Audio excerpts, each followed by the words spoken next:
Basta usapang Marcos mga tol, eto na yung channel na nire-recommend ko sa inyo 'no. Mapupulutan natin ng history, story at kung ano-ano pa 'no. Kapatid Avenids TV. So ang bibigyan natin ng reaction ngayon ay etong in-upload niya nung April 2, 2022. Ang title nito, Bakit Kailangan Maupo si Bongbong Marcos bilang Presidente ng Pilipinas? Yun ang nakalagay na nakalagay na title. So ulitin ko April 2, 2022, isang buwan mahigit bago mag-eleksyon kasi May 9 ang election, di ba? So wag na natin patagalin to mga tol. Total, wala na rin naman tayong hinihintay na. Panoorin na natin to. Bakit nga ba? Ngayon ko lang mapapanood to. Maligayang pagbabalik kapatid. It's Kapatid Avid is here. Sa araw na ito ay sasagutin natin ang katanungan ng ating kapatid. Bakit kailangan daw makaupo si Bongbong Marcos bilang presidente ng Pilipinas? Bago natin sagutin yang kapatid, yung hindi pa nakasubscribe sa channel na ito, ako po ay taus-pusong nag-iimbita sa inyo sa pag-like and subscribe to my YouTube channel para palagi kayong ma-update sa mga bagong videos na i-upload ko. Kaya, simulan na natin. Ulitin ko yung sinabi niya, subscribe mga kapatid sa channel niya, no. Bago natin gawa ng reaction video, maganda ko napanood mo na rin, no. At yan, subscribe kayo. Ilalagay ko ang link na to sa ibaba ng ating video. Ito, ilalagay ko sa description yung link. Balikan natin ang katanungang, bakit kailangan makaupo si Bongbong Marcos bilang presidente ng Pilipinas? Noong July 9, 2013, matatandaan sa interview ni Mel Tiangco kay Madam Imelda Marcos tungkol sa Marcos Well, ang sagot ni Madam Imelda, yan ang dahilan kung bakit gusto niya mag-survive. Pakinggan ang video clip na ito. Panood ko yan. Billion dollars. Oh my goodness.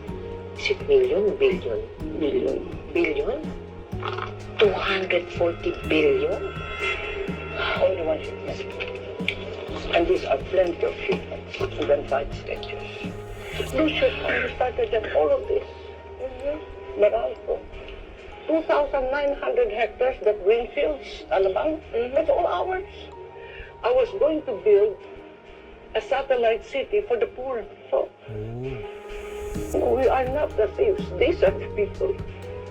Mrs. Marcos, if we go by all of these, you are rich beyond compare. No, this will save the world. The world. The world. This is the reason why I want to survive. And it's not for me anymore. This the reason why I want to survive, sabi niya ganun. So, Mrs. Marcos, are you saying you're open to giving some or an amount of this one to the country, to the Filipinos? Not only the Philippines, but the world. Kailangang maisakatuparan ang last will and testament ni dating Pangulong Ferdinand Marcos. Sa last will and testament niya, naka-indicate doon na 90% ng kayamanang ito ang nag-iisang beneficiary ay ang people of the Philippines. Mga kapatid, Ang daming nag-aano niyan. Ang daming nagkakaroon ng intention niyan, di ba? Bakit pa ibabahagi sa bansang Pilipinas kung pwede naman sa bulsa natin, mga tol? Kanino? Kay Eddie, no? Kay Eddie daw, sabi ni Isko. Kay Eddie. para sa atin talaga yan. Whether you believe it or not. Para sa bawat Pilipino ang kayamanang ito. Ayaw ni dating Pangulong Ferdinand Marcos na ang Pilipino ay maging alipin ng mga banyaga sa kanyang sariling lupang sinilangan. Paano yan? Tatanggihan niya nung 14 million. Ayaw nila niyan. Ayan di yung bansang Pilipinas nabawasan na ng 14 million na ayaw, di ba? Kung sakali ayaw ng 14 million, di konti na lang, no? 31 million na lang. Na nangungupahan at walang sariling lupa at bahay, walang maayos na trabaho, at empleyado ng isang kumpanya pag-aari ng mga oligarko o elitista. Gusto ni dating Pangulong Ferdinand Marcos na ang bawat Pilipino ay maging isang ganap na maharlika, nang ibig sabihin ay free men and warriors at hindi slaves o alipin. Libreng edukasyon, Infrastrukturang walang kapantay, libreng medical expenses, lahat ng benepisyo ibibigay sa bawat Pilipino. Matanda na si Madam Imelda Marcos, 92. pero iniingatan niya pa rin ang kanyang sarili. By the time nung interview na yun, naalala ko yun, 8 years ago mga tol, no? Siya ay 84. So, 8 years, 84, 92 na siya ngayon. Kasi may kagampanan pa siya. Pumunta si Madam Imelda Marcos sa Kongreso noon para hilingin o payagang may sakatuparan ng huling testamento ni dating Pangulong Ferdinand Marcos para mabayaran ang lahat ng utang ng Pilipinas, maging maganda ang ekonomiya ng bansa at buhay ng bawat Pilipino, at upang wala namang ibang bayan para magpaalipin sa mga banyaga. Subalit, ito ay inignore lang ng mga dilawang mambabatas at ginawang katawa-tawa lamang. Gayunpaman, patuloy nating nakita ang pagbulusok ng Pilipinas sa putik ng pagdurusa sa kahirapan. Dahil sa paghahadlang sa mga dakilang plano na ito, pagod na tayo sa politika ng ating bansa. Masyado na magulo at walang tigil na agawan ng kapangyarihan at pera. Kailangan nating maibalik ang isang Marcos sa Malacanang. Kailangan natin ang isang tunay na leader na may magandang plano para sa bansa natin at sa sambayan ng Pilipino. Galit ang dyablo sa magandang plano na ito. Kaya, pilit nilang hinahadlangan na makaupo si Bongbong Marcos sa buong pamilya at buong angkan natin, iboto at iluklok natin si Ferdinand Bongbong Marcos sa pagka-presidente. Gayunpaman, kinukontrol ng Diyos ang lahat. Kailangan lamang nating ipagdasal ito, kapatid, at gawin ang ating trabaho upang pumili ng tamang tao at tamang leader.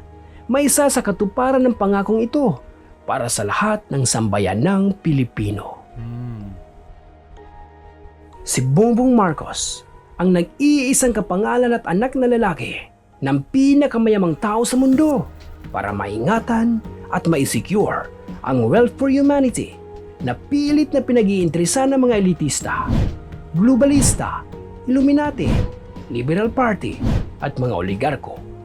Siya ang natitirang pag-asa ng lubusang pag-unlad ng ating bansa. Ito ay isang labanan sa pagitan ng mabuti at masama. Ito ay isang labanan sa pagitan ng Diyos at ni Satanas. Ito ay isang labanan sa Bullshit! pagitan ng pangitahin at ang kasakiman.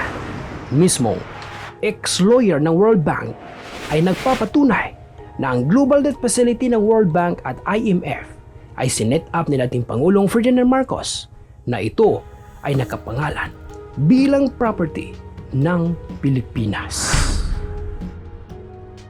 Ibig sabihin, ang nakalagay sa kolateral para makautang ng iba't ibang bansa ay pawang mga ginto ng Pilipinas na sinet up ni dating Pangulong Ferdinand E. Marcos. Lingid sa kaalaman ng Grabe, no? Parang iniisip ko pa lang, napakabigat ng pasanin ngayon ni Bongbong Marcos. Ang laki ng expectation sa kanya ngayon ng mga tao, no?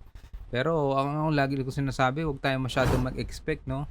Basta maging magbuting presidente lang siya, mga tol, no? Maging mabuting presidente, ipagpatuloy niya lang yung magandang nasimulan ni Pangulong Duterte, no?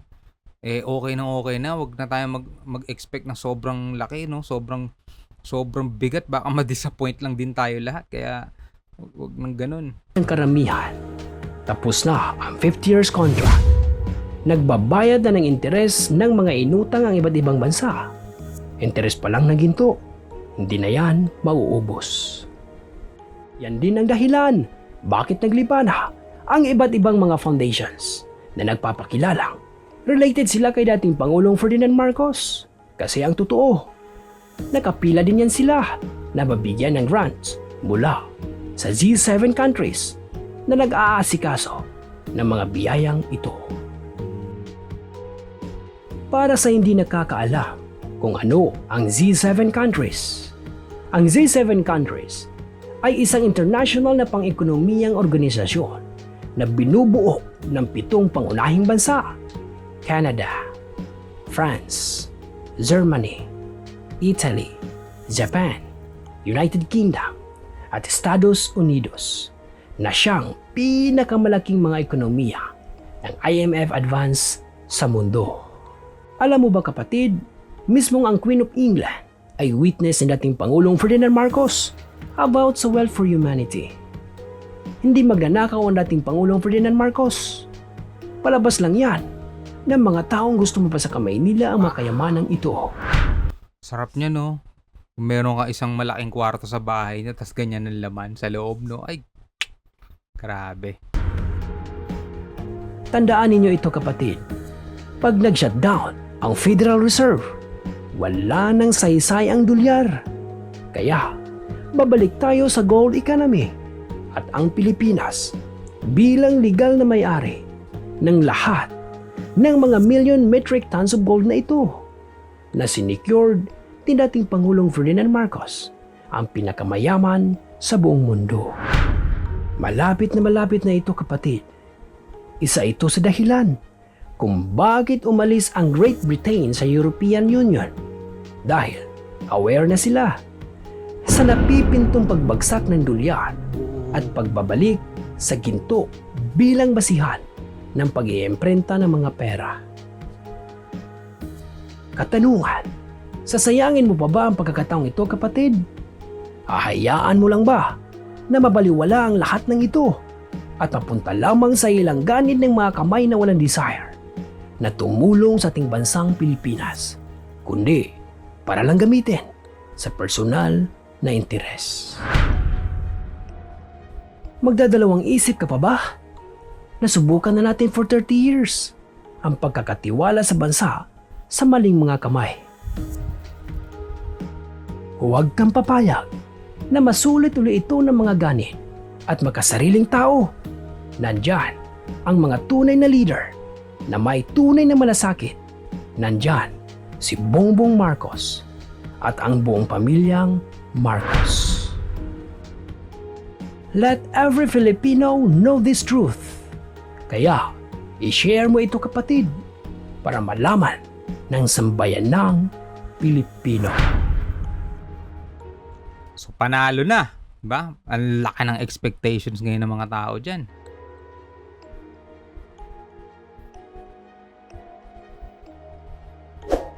$31 million yun eh. Landslide, no? Samantalang yung laban nila ni Lenny dati noong 2016, no? Alos pareho lang sila nasa 14 million eh. Samantala ngayon, nadagdagan ng another 16 million, no? Grabe. Ang laki ng nakapasan ngayon kay Bongbong Marcos sa loob ng 6 na taon lang niya. Makatulog ka pa kaya. Pero anyway, no?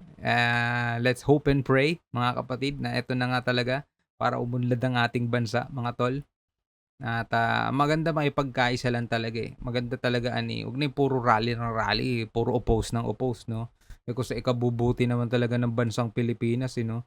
Minsan kasi talaga, kahit nasa ikabubuti at ikakaganda, kung hindi ka pabor doon sa taong nagplano o doon sa taong naupo, minsan kokontra ka rin ng kokontra. Yun lang lagi mong gagawin, no? Katulad nung pagpapasara ng Boracay dati, ang dami nagreklamo. Nagpunta rin naman sila pagkatapos gumanda, no? Yung pagagandahin yung Baywalk, dami pa rin nag-o-oppose, no?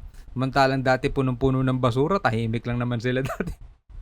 Ewan ko, kontra kasi ng kontra eh. Well anyway, ano masasabi ninyo mga tol dito sa pinanood natin ngayon? Ayan, ito ay April 22, 2022. April 2, 2022, no? Bago mag-election, 1 month, no? Bago mag-election. Yun pala ang dahilan kung bakit kailangan maupo si Bongbong Marcos bago daw mawala si Imelda, nakalagay doon sa thumbnail. Yan, yun yung nakalagay. Dahil nga meron sinabi si Imelda 8 years ago sa interview niya kay Mel Chanco doon sa Powerhouse. Powerhouse yun na this is the reason why I need to survive. O, di ba? Sabi niya ganun. Kasi kailangan niya maisakatuparan yung kanyang agenda, yung last will and testament ng dating Pangulong Marcos, no? So, anong masasabi niyo tungkol dyan? Comment ninyo sa baba at babasahin natin yan sa susunod na pagkakataon. Pero bago natin tapusin itong video natin ngayon, ay syempre magbabasa muna tayo ng inyong mga naging komento dito sa last video natin tungkol dun sa mga proyektong nasayang. Okay? So, shout out kay Richard Junior Carabuena. Idol, dapat nasa libro ito para alam ng mga bata ngayon. Good reaction po. Shout out. Yan, shout out Richard Junior Carabuena. Shout out din kay Eliza Garciso. Pa-shoutout kapatid, ang dami talaga mapupulot na aral sa mga reaction videos mo. Lagi ko inaantay mga bagong reaction video mo from South Korea. Ayun, salamat sa lahat ng mga taga South Korea. Yan. Jesse Gonzalez, tama si Avinids. Kasi nakita ko rin yung pamamahala ni FEM kaya naging loyalist ako sa Marcos. Never ako bumoto sa iba. Nung walang Marcos sa balota, hindi ako bumoboto. Sabing gano'n ni Jesse Gonzalez. Sabi naman ni Jessa Rayon, shoutout din, Idol. Shoutout Idol Republican from CDO. Yan. At shoutout din kay The Entrepman. Boss, pa shoutout. Wait natin yung sa 2028 dahil may bubuksang time travel technology ang Russia. Uy! Time travel, no? Kung magta-time travel ka, papunta sa hinaharap o papunta sa nakaraan. Either way, hindi magandang idea.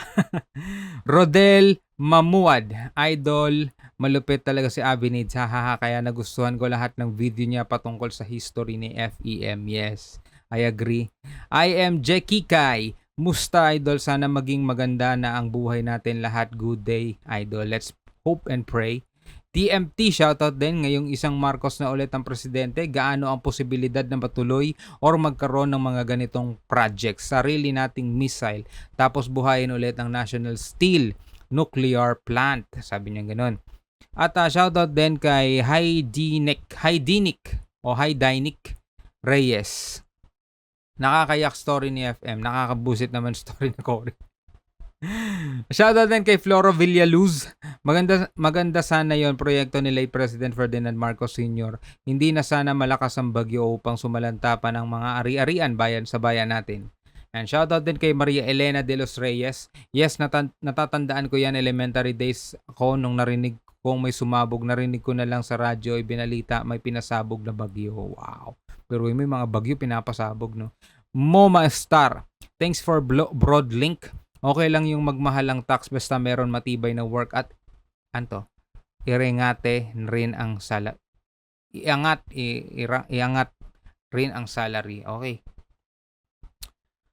Rorods. Yan, Rorods. Shoutout Rorods. Sana mapansin mo ako, Boss Shobaldi. Tagal na ako nagko-comment at palagi ko inaabangan ng mga review mo po, solid. Uy, shoutout sa iyo, Rorods. Yan, maraming salamat sa panonood. Pasensya na, minsan talagang dagsaan ng comment. Hindi ko na mabasa lahat, no?